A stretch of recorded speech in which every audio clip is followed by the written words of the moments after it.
We're delighted to welcome you here today to the Climate Governance Initiative's Global Financial Sector Hub. We will spend the next hour reflecting on the findings of a research exercise conducted by WTW on the manner in which financial institutions, particularly banks, across the three major regions of this world, have incorporated climate change indicators or climate transition strategy indicators into their executive pay. We're going to start with a 10-minute presentation from Manuel Montesinos of WTW, who will share the results of his findings with us. And then we will turn to our panel, which I will introduce to you when we start, which is composed of two non-executive directors, one private equity investor, and Manuel himself, who will participate in the discussion. For those of you who may not be familiar, the Climate Governance Initiative is a project that was formally launched in 2019. It took about 4 years to get to that point before that, and is aimed at, it was launched in partnership with the World Economic Forum. Its mission is to support, enable, mobilize non-executive board directors to gain the skills and the context and the access to fellow directors and experts on all the different ways in which they can incorporate a Paris-aligned climate transition strategy into their board actions. And one of those key aspects is, of course, remuneration strategy, alongside a whole range of other issues that the board and its main committees address. So with that, I will now turn to Manuel, and over to you, Manuel. Thank you. Thank you, Karina. It is a pleasure to be here. Nice to meet you all. I'm a senior director in WTW, as Karina said, which means more than 25 years working in this field. I'm also responsible for the financial services sector. One thing just to remind the audience, if you want to drop any question throughout the presentation, just drop it in the Q&A box there, and we will keep it to be answered once we reach the panel moment. So the main topic today is, a research that we've done for 20 top financial corporations in respect of, how we can incentivize financial firms to, go beyond their own balance sheets. The thing is, this report that we made, focusing on these 20 main financial global institutions, is looking at 12 companies located in North America, Canada, and US, and 8 companies located in Europe, including the UK.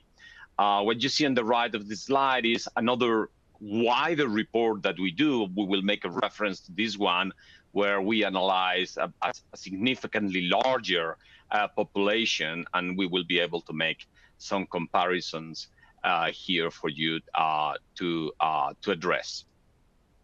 The goal of the research is really understanding how we connect the commitments that these top 20 companies make in their annual reports, in their strategy, in their shareholders, roadshows, whatever, around their net zero commitments, their emission reductions, their green financing or engagement commitment, how those commitments align with what then they do in terms of goals and KPIs in variable pay for their top executives. And why this is important is because incentives are made or are meant to drive behaviors. And therefore, if there is a strong alignment on that, we can be confident that whatever those commitments are going to be taken care of. But if not, well, I don't say it's the opposite, but definitely we don't have this lever. A general observation that I would like to do is that, you can have a great goal, you can have connected KPI, but if this KPI is not well made from a technical standpoint, from a rewards technical standpoint, it doesn't work either. So it's not only about having a KPI, in the top executives' incentive is about having it right. And that's also very important. So let's move to our view, or WTW view, on what is the role of financial services institutions in the climate transition. We believe that global companies play a vital role, because of their footprint, their resource consumption, their influence. But financial institutions in general, whether they are global or just in general financial companies, are more often or increasingly seen as stewards of the transition to, a more sustainable and resilient economy. So, they can influence through their engaging with counterparties, through mobilizing investment. They can influence the global decarbonization, and that's the goal at the end of the day. So developing a strategy that enables a shift over time into, for instance, the portfolio of investments or the clients from highly carbon emitting companies or assets in favor of lower ones is something we want to achieve. But we want to achieve a material change in the society, not only a material change on those organizations themselves. That's what we call a paper decarbonization. You just get green yourself as a financial services institution, but because you stopped investing in a company that is less sustainable to start investing in another that is more sustainable. Well, the topic here is, let's try to convince the company who is high emitting to be greener. How do we do that? That's the thing we're trying to analyze more in detail today, and this is part of WTW viewpoint on this topic. So the key highlights of the research, and Karina, please warn me at the 5 minutes or 7 minute mark so I don't derail too much in my speech. But the key findings is that out of these 20 financial services institutions, we have found or environmental related goals in 70% of them, which is a decent number. More commonly seen in short-term incentive than LTI incentive, and I will not get into the whys of that right now, but happy for someone to ask the question in the panel afterwards. But there are some reasons behind that. The important thing is the regional differences.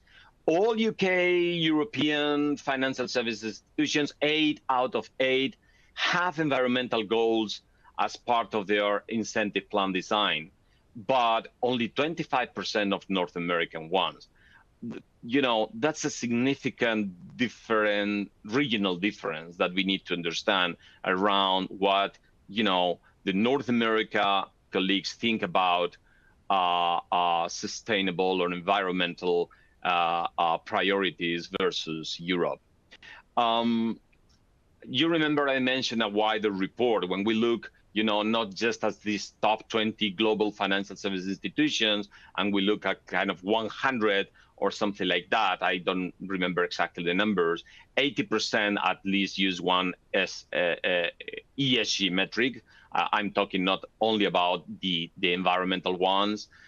Most of them in the short term, the social metrics are more prevalent. They are easier, to be honest. Employee engagement, employee well-being are the type of things that we see there. Greenhouse gas emissions reduction and green financing are the most prevalent E-metrics. That also understandable.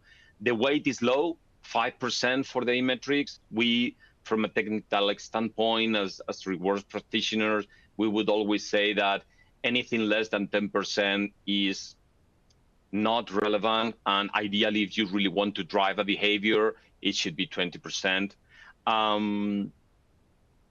And 45% of them measure it quantitatively. And why this is important is because a quantitative measure is of a better quality than a qualitative measure, even though sometimes you cannot do it. Let's go to deeper dive into the analysis of those findings. And we have divided the analysis in 3 slides. In one, we are talking exclusively about the operational scope of 1, 2, and 3 category goals, commitments. Then we will be talking about the finance emission specifically, which they fall within 1, 2, and 3, but we want to talk separately about it. And in the third slide, I will talk about the sustainable investment topics separately.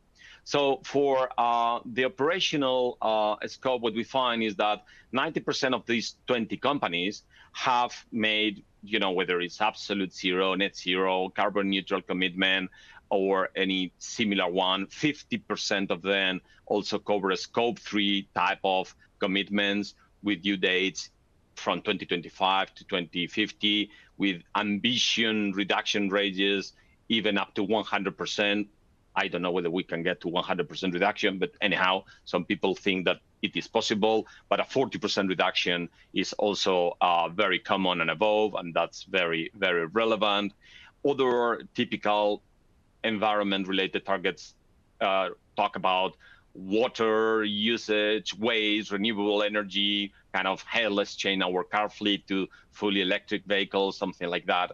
So that's the landscape. We still see these regional differences because the UK and the European peers tend to be more ambitious in the disclosure, in the breadth, the depth, and the quality of the targets they disclose that our North American colleagues, again, I mentioned already. However, the topic of the research, how does this translate into incentives? I mean, is these 90% of companies saying, yeah, I'm going to do something, fine. Are you incentivizing your top executives to do these things you say you're going to do? Well, only 55% of companies have metrics reflecting on those incentives. It's barely more than half of them. Out of these, 55, 35%, this is what you see in the right, have it in the short-term plan. Another 35 have it in the LTI plan. You may ask me, Manuel, this at 70 is not 55. Well, this is because some of them have it in both. So, the total is 55, and some of them have it in both, like 50%, and 2020 would be the other way. But overall, 35% STI, 35% LTI within this 55%. The metrics tend to be better defined, more quantitative when they are in the long-term incentive plan than when they are in the short-term incentive plan. And this is connected with what I mentioned before. When you are uncertain about how to do it, you will tend to put it in the short-term incentive rather than the long-term, because the error you may make is kind of more constrained. The other thing that is important to mention, I would like to mention here, is that those metrics in the STI plan or in the LTI plan, what are they? How they do look like? 50%, 35%, sorry, are scope 1, 2, and 3 related in the STI plan, and 30% just go to the LTI plan. And when it comes to finance emissions, 30% of them are related to finance emissions, 50% on sustainable investment or green financing, and 10% are about engagement targets. I'm conscious I'm dropping a lot of percentages here. So let's move forward to the next one.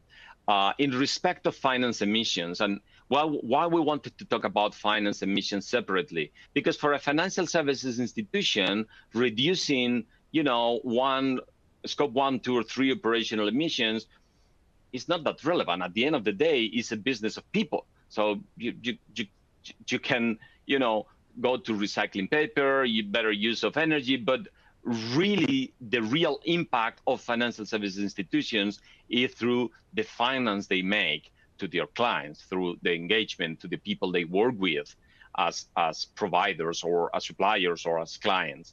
So what we see is that 85% of these 20 companies have disclosed finance emission targets, which is actually very good. And 50% have committed to 100% reduction in finance emissions by 2050 in a range of sectors: power generation, oil and gas, which makes sense. These are the sectors that really contribute more to the emissions. Typically, this goes to STI rather than LTI, and we have put here the example of Santander just because we saw it describes well the comment that we were making on, hey, LTI seems to be clearer, explain more quantitative better than the STI. And this is because when you have exercised this through a series of years already, you get the confidence to bring it to the LTI, and therefore you bring it with the highest quality possible.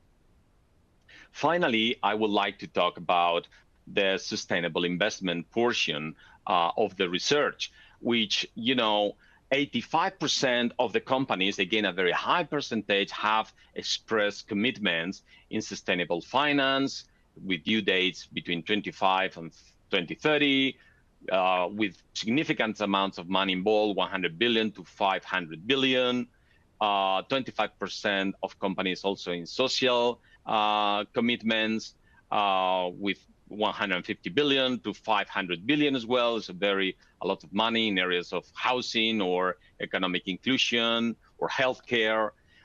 These engagement commitments with employees, clients, or stakeholders are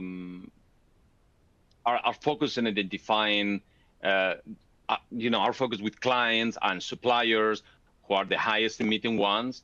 And, the goal is within your portfolio, identifying who are, a typical approach is identifying within your portfolio who are the highest emitters, and then try to work the engagement with those ones preferably in order to focus the efforts. The way to go is to influence those companies through advice and encouragement on how to define and pursue climate strategies with the latest science in hand, so that they can really transform their businesses to become greener. So you become, as a financial services organization, as a shareholder or as a provider, a little bit of an advisor as well. And that's the goal you would want to capture in your top executive pay. Let's see what happens in that in a moment. There are also biodiversity related goals, very interesting. They can be related to non-financial disclosures, restoration of forests, or general awareness and monitoring around the biodiversity destruction or reconstruction. But again, the key point, how does this tie with pay?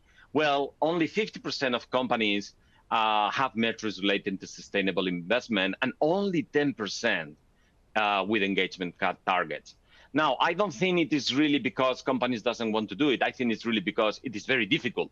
But that's also the message we need to send. We have to work it out. If we don't try, we won't get it. We have here two examples. HSBC, hey, 1 trillion towards sustainable investment, and they put it in their LTIP with a 12.5% weight. Great. BNP Paribas, 3 billion financing in biodiversity. Very good in terms of what we can do in biodiversity, but there is no link to pay. So, that's kind of the two angles that we wanted to describe. I will finish out with the next slide, just with the key takeaways that I would like you to keep in mind after this brief presentation, and is that, the way financial institutions can really influence into the mission of reducing global emissions, making our environment better, is not just by themselves becoming greener, but rather influencing in the society through the different engagements and interactions that they have, either with suppliers or with clients or with the assets they invest in. And this is not always reflected in the executive incentive plans. And we think it should, to the extent that it well aligns with the strategy of this financial services institution at the moment. Of course, you have to keep your scope 1 and 2, 3 measures yourself. That's perfectly fine.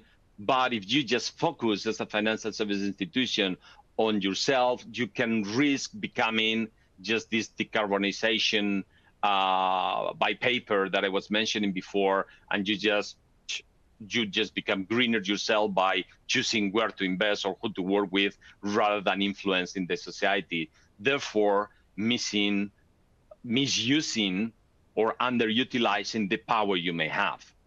But having said that, setting the right KPIs is not easy. You have to find the KPIs that reflect on those engagement on the environment that you're making, but at the same time that are connected to your business, that are really creating value, connected to your strategy, and that are good KPIs from a very technical reward standpoint. And what does it mean? Well, this is part of W2W core expertise. Well, they have to be material to the business, really connected with the long-term value creation or with risk mitigation.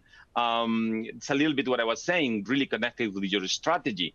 They should be measurable rather than subjective. Hey, if you can measure X to Y, I mean, carbon emission are easily measured, but when we are talking about engagement, how do we measure it? So we have to really squeeze our brains and please get advice into, how you can turn something into a measurable thing. They should be sufficiently broad and, encompassing not merely the carbon emissions, but the whole range of things we have been talking about a moment before. Ideally, and I know this is just, the A++ score kind of comparable.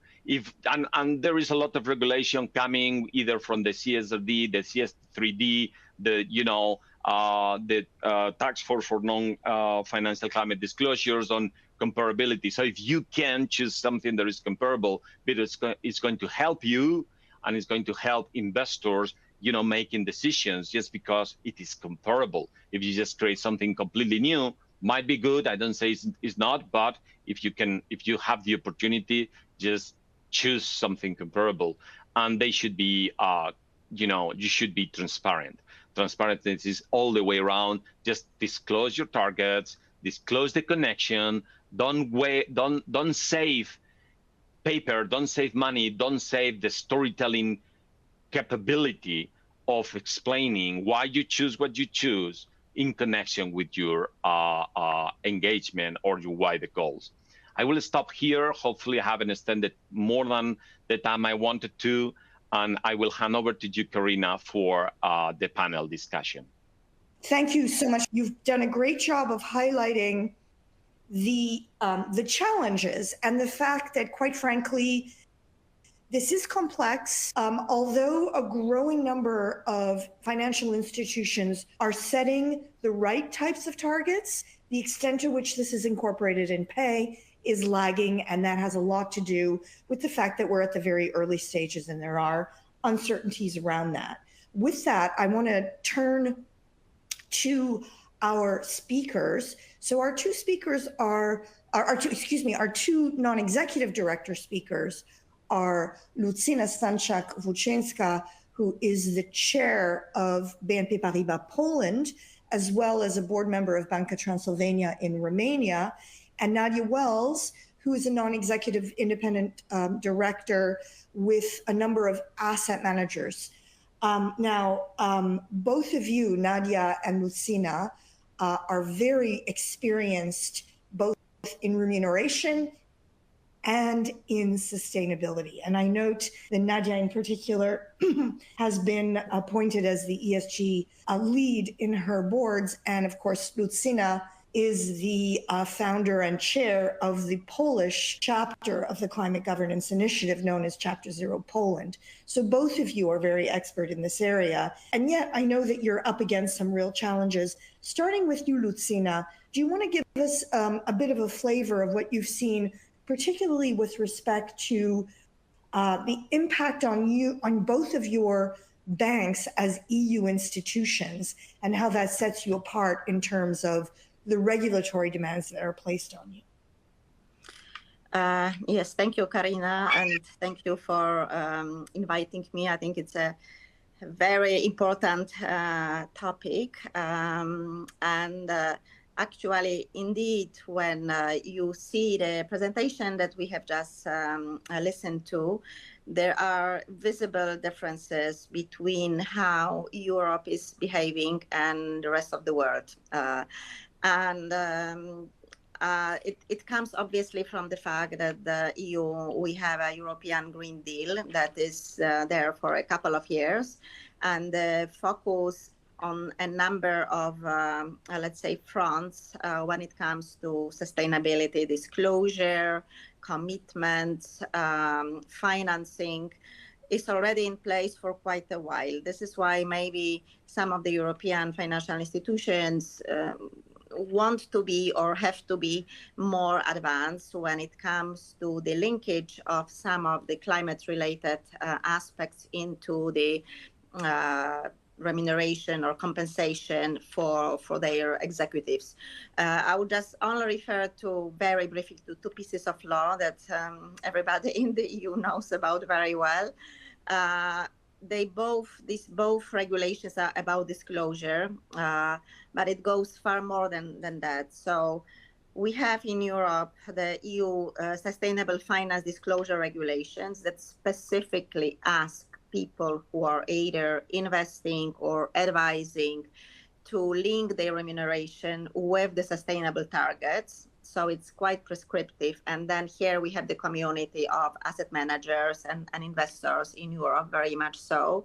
And second piece of regulation that actually kicks in now, this is the Corporate Sustainability Reporting Directive, CSRD, which I think financial institutions are practically collecting all the data this year to be published next year. And here, even though you do not have the direct link with the KPIs or remuneration, there is an expectation that financial institutions or companies that are subject to the regulation will be disclosing their information.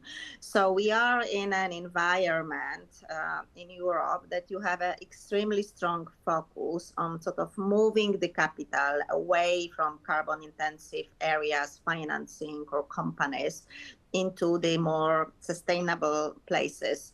And here we talk primarily about sustainable finance, where the focus practically, I would say every second bank in Europe put it into the strategy and then try to reflect it into the KPI. So this is kind of a background why we see that more of the European financial institutions are more advanced. And then actually when it comes to banks specifically, and when we talk also about banks that are either regulated themselves or are listed on the stock exchanges, which is actually the case of my two banks where I sit in the board, you have very high expectations coming even from your investors, who tend to be quite vocal about them supporting or not supporting the management board of the investee companies if such clear link of KPIs are not there.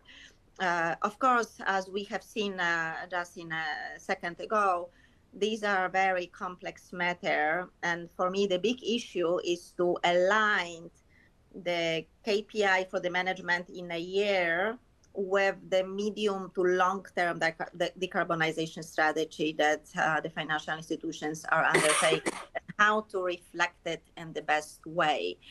And the second challenge that I see that we are sort of struggling with or working on is to really how to define the sustainable finance, yes, which if you go a little bit into more details, it's not only about financing renewable business, but it's a number of different areas coming from energy efficiency, transition of finance, decarbonization of buildings, and then nature.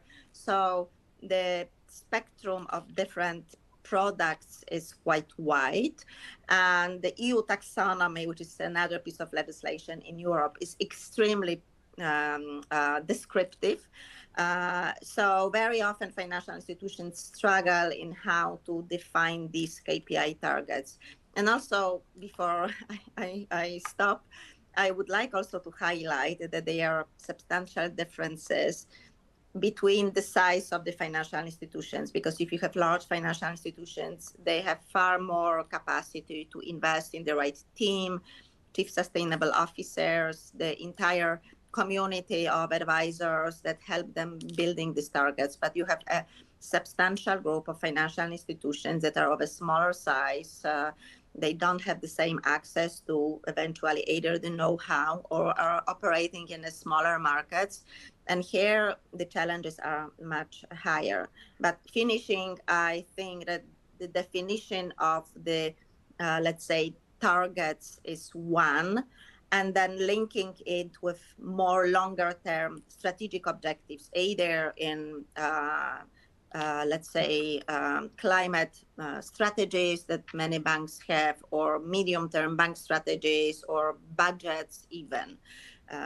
Yes, I will stop here. I want to actually test these ideas on both Nadia coming at it from a non-EU, but nevertheless, Shami Nissan, who is a partner at Actis, which is a private equity firm. Would love to hear your perspective, Shami, and in particular, whether you think investors possess the necessary skills to really engage effectively with their investee companies on these questions. So Nadia first, and then Shami, please.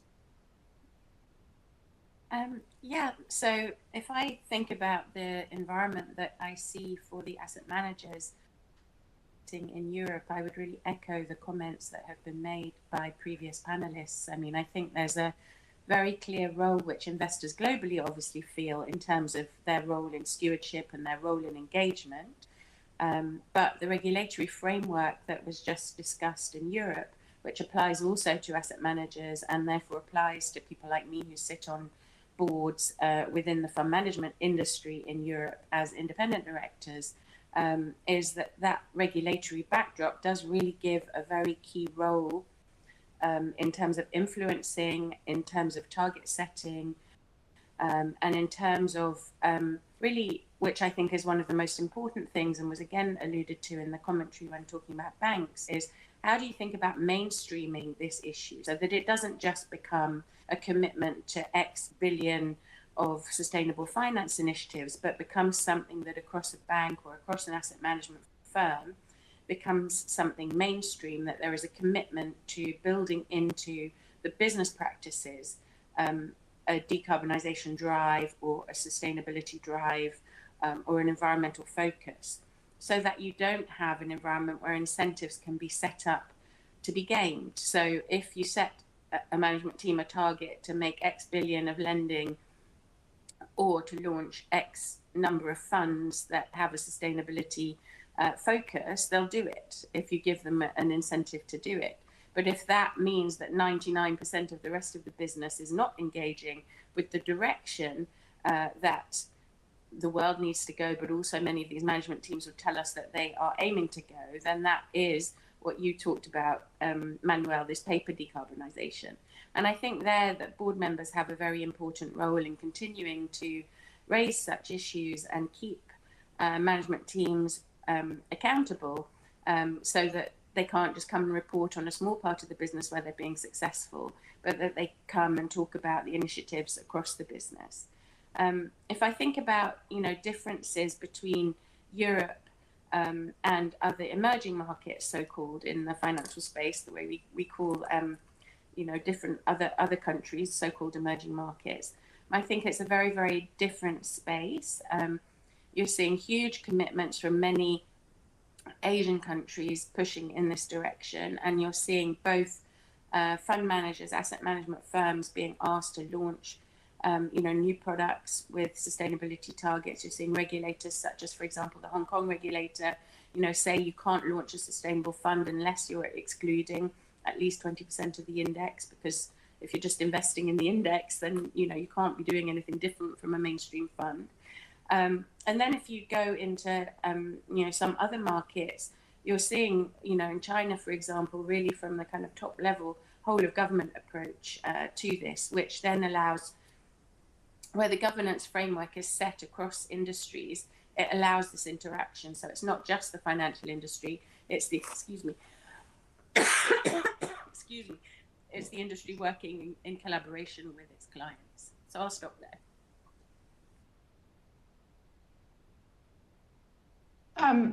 Thanks you, for the question. Shami, please. Yeah, thank you, Karina. I guess the question was, from my point of view or the Actis point of view, are investors like us, do we see that the skills are out there to engage on these issues? And there are many firms like Actis that have made net zero pledges and commitments. And what does that mean? That means that we need to cascade those to our portfolio companies, who in turn need to have their own decarbonization plans aligned with Paris. So you have this cascade, and therefore how we govern those portfolio companies, the boards that we put together, finding the NEDs to sit on those boards that can provide, that are climate literate, decarbonization literate, sufficiently so that they can provide strategic high quality advice to shape those decarbonization strategies, to receive a draft net zero plan and to critique it appropriately, to suggest appropriate incentives, etc. That skill set, is that widely available today? I would say no, from my experience. It's something that is very much a work in progress. It's an area where many NEDs will kind of admit that they need to spend a bit of time doing their homework and getting self-educated on this. It's why initiatives like Chapter Zero are really important, because they provide that targeted kind of like fast track education to those NEDs so that they can kind of become more equipped, better equipped to provide that high quality advice. So I think it's tricky. I mean, I think it's improving quickly, but we're not at a place where I feel that it's very easy for us as an investor to identify a big pool of NEDs that we can place into our portfolio company boards to help us achieve this. And it's too difficult for an investor to do it, from center of house, if you like. We need that kind of devolved responsibility. And that's just kind of on the decarbonization bit and on carbon climate. So when you think about sustainability more broadly, and that, what Manuel and Nadia brought up, it becomes much trickier, because sustainability today is so many issues. It's biodiversity, it's human rights, nature, supply chain. So it becomes really hard if you sort of imagine that a NED needs to get very, very literate with climate and decarbonization today, but also have this like very multidisciplinary cross-sector knowledge base. It's no surprise in a way that we struggle to find individuals that are able to do this. And if I can add one more thing, Karina, I think Nadia touched on this. Finding NEDs that are equipped to really support and shape decarbonization strategies is complicated by the fact that these need to be based in the net zero strategies of the region or country. So you might have great experience in Europe, but how does that help in China or India contexts that don't even have a 2050 trajectory? You need to understand the particularities, like the transition risks that are specific to that market, so you can really articulate it in the case of like, what is the net zero trajectory in that particular region? What are the risks that are going to manifest, and how do they create liabilities? That's not there's a universal answer to that, but everyone needs to understand this in a very regional context. So it makes it a bit harder to find those individuals. Thank you, Shami. That's actually a really, really good point. Sorry, Manuel, did you want to come in on this? I also want to make sure that we invite Nadia and Lucina, yes, because of your exposure to emerging markets as well. But Manuel, over to you. Yeah. Only very quick comment, because I think it can be distilled from what Shami said, but I would just want to make it very clear. One of the complexities of lacking knowledge now is that this is really an evolving thing. It's not like finance. Hey, we know finance, and you get the training and then you learn it and that's it. Everything is invented. In climate or in general, in sustainability, no, we are evolving while we go. So this learning is not about taking a training now. We are going to be learning or needing to be learning for a number of years from now. I cannot even predict how many, but for a number of years from now. Just wanted to add that. I think that the journey that Europe's been on with the implementation of SFDR, which I've been very heavily involved with the asset managers that I work with, is exactly that. It's been a really evolving space without prescription at the beginning. So the direction that has been set for European financial institutions was clear, but it was not prescriptive at the beginning, and still isn't in terms of how that should be implemented. So from a fund management point of view, for example, it wasn't prescribed that X% of your investments within a fund that could be called sustainable had to be classified in a certain way, for example. And so that really speaks to your point, Manuel, about the learning. And as a board director, reflecting on the comments that other panelists have made, that really requires you to continue to educate yourself all the time. This is a moving space. So regulation clearly is a part that you need to educate yourself about, but the direction of travel also, and these regional differences and how that applies to, we're not really, any of us really talking about firms that only operate in one local environment. So that education process, I think, is really, really important. And the other part that has been really important in the journey that I've been on with the companies that I serve with has been about data and improvement of the quality of data. And as a board member, really trying to assure myself on the robustness of the process that firms use to identify the data that they use when they talk about measuring the direction of travel, and when they talk about measuring, when you talk about incentives, when they talk about measuring and delivering on the targets set for themselves. How robust is that data? How much are they questioning external data sources to make sure that it is appropriate to their needs? Those kind of parts, I think, are really another of those evolving spaces that board members really need to educate themselves on. Maybe I will add here to the discussion, because I fully agree with Nadia. And from my point of view, I think the fact that management boards or top executives start having the targets for their performance that are related to sustainable transformation, or any of the targets that are linked to sustainable transition, it's extremely important, because it is such a strong signal for the entire corporate, let's say, structure of a bank or financial institutions. Then it cascades then not only through the KPIs that are cascaded down to the organization, but also the culture and the mindset and the commitment. So the earlier the institution puts together such KPIs for the management board, starting probably with a simple one, which is an increase of sustainable finance, and then you can go further down into scope 3, into the decarbonization of the credit portfolio, and then of course the second layer, I would say everything which is nature related. So any attempts here should be extremely important. However, I also will, let's say, echo the comment on the sort of work in progress situation, because actually the, let's say, standards for nature are brand new.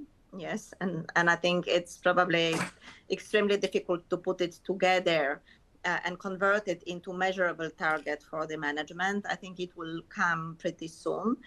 And also, as I mentioned, even for a normal, regular, sustainable finance, you are struggling.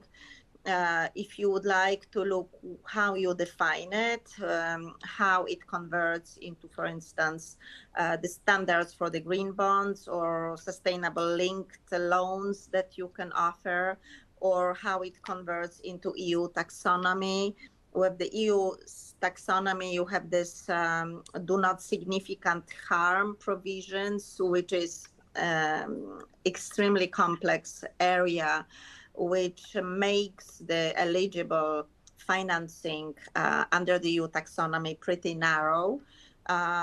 So this learning process is quite critical on one hand. But as I said, it is in today's world for a modern financial institutions kind of a must. And I also agree with this materiality, because if you look how various banks are treating it, very often we have just one box when you put some sort of ESG related targets. Some of the S targets like NPS, ENPS, it's kind of a market standard, so they should be somehow excluded. But the putting into the targets of the senior leaders, let's say sufficiently ambitious objectives, it's also quite important. So then we are not in a ticking the box exercise, but we are really trying to make the way forward. And this is, for me, the task for the non-executive directors. They should ask these questions. But to do so, there is this learning process that is quite important at that level as well. All right, let me jump in on that. And you alluded to the fact that social indicators that do tend to be used, and they are widely used according to Manuel's research, tend to focus on fairly standard things that maybe shouldn't be in the scorecard.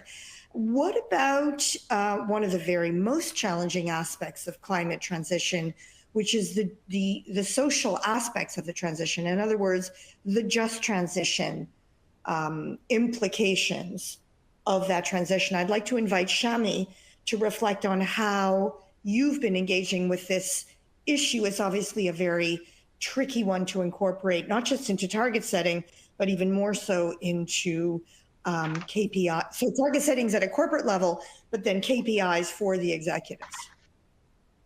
Thanks, Karina. Yeah, I think it's so important to kind of bring up the S of the whole climate discussion, because where we've been recently is we've been very necessarily focused on carbon. So just the carbon, not even the nature yet, really. So one aspect of the E. And that hyper focus, which is necessary, but has kind of resulted in a bit of a sidelining of the whole social agenda. And actually, this is a bit of a misnomer anyway, that climate is just environment, because of course we all understand the climate emergency is way more than environment when it comes to the risks presented. And this notion that not everyone is necessarily familiar with, which is the just transition, capital J, is very much about the concept of leaving nobody behind and making sure that as we have a whole economy transition to a global net zero, we are bringing people, societies, workforces along with us, and that everyone is benefiting and nobody is disproportionately penalized. So for us as activists, that's really core to our kind of mindset. And while we kind of have struggled a little bit, we've talked about the challenges of incentives linked to climate decarbonization and the risks like paper decarbonization. What's really on our minds is, gosh, how do we fold in just transition into this? It is super tricky. And just transition is not kind of employee NPS scores and DEI agendas, I'm afraid. It's much more external lens on the world. It's about supply chains. It's about workers. It's a lot about those contractors and tier 2 workers and suppliers. And it's not just about creating opportunities for people in traditional, maybe energy sectors being retrained and upskilled for technologies of the future. It's also looking at supply chains and making sure that we don't have kind of negative social aspects there. So it's quite complicated. We're looking at opportunities, we're looking at risks, and we're looking at beyond the perimeter of the corporate itself. So I think it's really crucial that we all think about just transition and how that is part of our overall decarbonization journey. And how do we incentivize not just for decarbonization, but also doing so in a just way? But I would say that we are really like at the foothills of the mountain on this. It is massively nascent. And it is something that needs really kind of creative thinking all around. Regulations such as SFDR, Lucina mentioned, has the do no significant harm indicators. That starts to get close to, these are the things you cannot be doing to cause harm. But I don't really think we're at a point yet where those types of indicators are making linkages to incentive plans. So that's the work to be down the road. But I think it's so important, in particular in an emerging markets context, where a lot of the risk of this disproportionate negative impact lives. Couldn't agree with you more. And I'd like to invite Nadia to comment on this, and also Manuel, if you saw in your research any early signs that these aspects specifically linked to the just transition are picked up in any of the work that you've seen your companies do, both Manuel and Nadia. I can tell you from my own personal experience on the industrial side, we really, really struggle with it. And it tends to be dominated by, quite frankly, the impacts on our direct employees, but neglecting the wider circle of stakeholders, such as communities, suppliers, et cetera. So Nadia, and then Manuel, please. Yeah, I mean, I think that struck me when I read the study from WTW is when they analysed the S part. There was quite a bit of achievement, and even Manuel said the S part's easier. The S part's potentially easier for management when they set targets that are internal and therefore things that they can control. For example, health and safety targets or other kind of targets like that they would classify under S as an internal target, and they can therefore control the results and make them measurable and deliver. And that is not at all what was just talked about in terms of the broader societal impact and the broader impact of needing a just transition as we, work collectively on this environmental pathway. And I would say from the investor side, the S is actually much more difficult because it isn't so easy to measure. There's carbon, there's a tradable commodity in the E space. There are targets, there are regulations. And in the S space, when we think about it as a broader S space that touches multiple stakeholders, it's extremely hard to measure. And therefore has been much more difficult for investors to incorporate into target setting when they think about the companies that they're investing in. That on the supply chain side, there is some work, being done, but that has proven still extremely difficult when you start to get to the scope 3 level, even for companies that are very, very, in very kind of heavy sectors. That's proving extremely difficult to, trace the supply chain all the way through. But work is being done in that space, and I would agree that we're just at the beginning, and how important that is for all of us going forward. Thank you, Nadia. Thank you, Karina. Yeah, I said it was easy, and I agree with you. It is easy because companies are using what is available, and they are repurposing what they already have for the S, which is the easy way to do it. And I think it is not addressed in the research that we have recently made, but what I can say that I have somewhat experience is that the real S portion, the just transition that we are talking about, is so difficult that if it is not coming from the push on the investor side, companies are just not going to be doing it naturally per se. Not because they don't want, but just it is very difficult, and second, just think about what we are talking, just getting better in the E, getting better in the G. Now you're getting better in the S as well. I mean, I'm not saying that they wouldn't want to do it. I'm saying just there are limited resources, and maybe they can cope with everything at the same time.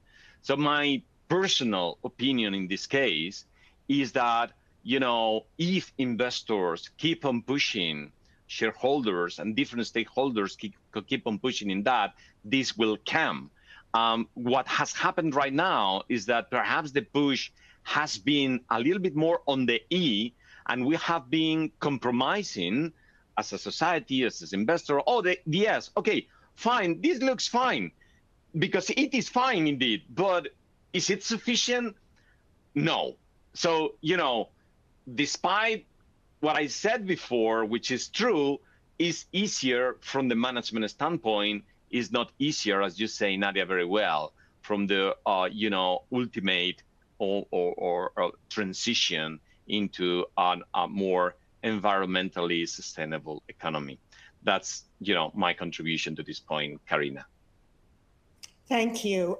We have 3 minutes. I am going to wrap up. I do want to just put my finger on one point that all of you have alluded to, and you particular, Manuel, which is the great risk of paper decarbonization. This is an issue when you talk about investors and the pressure that they bring to bear on boards. This is an issue that investors have increasingly raised. It is a really thorny one. It basically refers to the fact that if we, as financial institutions, set reduction targets for financed emissions, there's a great temptation to meet that target by terminating relationships, by terminating client relationships if you're a bank or an insurance company, by terminating your investments in a company if you're an asset manager. And obviously, all that does is displace the problem to the party that is going to inherit that business or that investment. And Manuel, you referenced what I thought was a very admirable target that a number of banks have set with respect to engaging with their clients. Some have even incorporated a very low-weighted executive pay target related to engagement. I've also heard, and I'd be interested to hear what our three financial sector speakers have to say about this, but I have heard banks in particular express frustration at the difficulty of persuading clients to change their strategies, which has led them in many cases to just give up and exit. Can you each in a very, very brief reply, because we are really coming up to the end, just tell me where you think you are with the institutions that you cover? Thanks.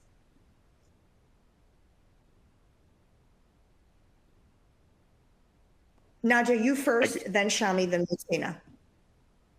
Well, in Europe, I think the regulatory backdrop that was alluded to earlier has helped enormously.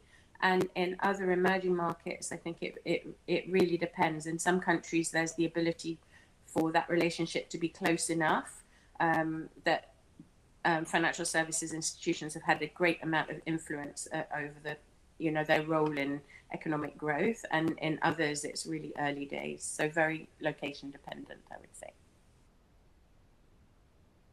Thank you. Shami? Yeah, I guess really quick, I guess one thing I'd say, Karina, from a private markets perspective, it's if you are able to invest into companies with more than a 50% stake, your power and ability to really drive that transformational strategy to put decarbonization sustainability into the growth plan is really high. So you can basically dictate that. It stops being about engagement and it starts being more around this is what we think we can do. And therefore it's more around getting alignment from management to be on that same path with you. And once you have that, it's just, yeah, we're on it together, let's implement. It becomes about the how, not the why. So that's a great reason for those who are looking to kind of create climate impact with their investments to think really hard about private markets alongside their public markets investments. It's a completely different lever to pull. So I'm in the fortunate position that most of our investments are majority Karina, and we're able to get to the how, not the why. I'm very envious. And Lucina, what's your perspective on this one? Yeah, I will very, very quickly. I probably will echo Nadia's comment, and I think Europe is trying to put all the relevant regulation in place. I think for banks, the challenge is the availability of data, and the fact that actually we are very much dealing with our clients' emission and clients, let's say, targets and clients' plan, because actually it all comes from the portfolio or the asset under management that the banks are having. So this is less of an impact sometimes, and sometimes it's, let's say, not that straightforward, since you really need to work hard with your bank, with your clients to get the right information. But yes, I think the regulations is very supportive at the moment. Thank you. Thank you. And with that, I want to wrap up. And I just want to say, first of all, a huge thank you to all of you, to WTW for some very, very enlightening research that has really put the finger on the challenges, but also the promise, because we're seeing a tremendous amount of ambition. In some cases, obviously, turbocharged by EU regulation, but not only, because obviously the UK is following, and then all the other markets are following at the pace that they can with pressure from investors. We are seeing still a divergence between the targets that the institutions are setting and the degree to which it is then incorporated into pay. But I want to pick up on a point that Manuel made, which is that this is very much driven by the uncertainty that surrounds how effective these key performance indicators are going to be. And therefore, these institutions are doing it one step at a time. And they're also putting more of their eggs in the short-term incentive basket than the long-term incentive basket, to avoid the risk of being locked into something that is mistakenly designed and is going to lead to perverse outcomes. So I think we can take some comfort in the fact that none of us is giving up, and that, you know, the level of ambition is there. The pressure coming from investors and other stakeholders and regulators is there.